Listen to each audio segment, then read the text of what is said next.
ఈ వీడియో అందరికీ షేర్ చేయండి. మన విలేజ్లో దాదాపుగా 5,600 ఓట్లు ఉన్నాయి.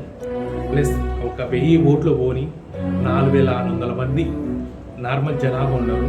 నేను జాతర చేసినప్పుడు ప్రతి ఒక్కరు జనాభా అక్కడికి వస్తారు.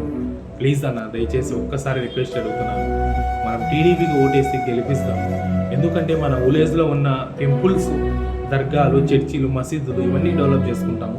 ఈ 5 ఏళ్ల పరిపాలనలో మన విలేజ్కి ఏం జరగలేదన్న. పక్క ఊర్ల విలేజ్లలో చూస్తే ఎట్లా అభివృద్ధి చెందాయో మీరే చూసుకోండి అన్న. వెలుగులో చూని, బాత్ముగులో చూని, ఎక్కడ చూసినా అభివృద్ధి చెందినన్న. మన 5 ఏళ్ల ఊళ్ళో ఎంత టార్చర్ పెట్టారంటే అంత టార్చర్ పెట్టాను. దయచేసి చెప్తున్నాను, ప్లీజ్ అన్న, ఒక్కసారి టీడీపీకి వేసి మనం గెలిపించుకుందామన్న. ఎందుకంటే తోటి చాలామంది ఉన్నారన్న నిరుద్యోగులు. ప్లీజ్ దయచేసి ఒక్కసారి ఆలోచన. మన ఓటు వేసేది చాలా ఇంపార్టెంట్. టీడీపీకి వేసి గెలిపిస్తారని మనస్ఫూర్తిగా. అవి బాయ్.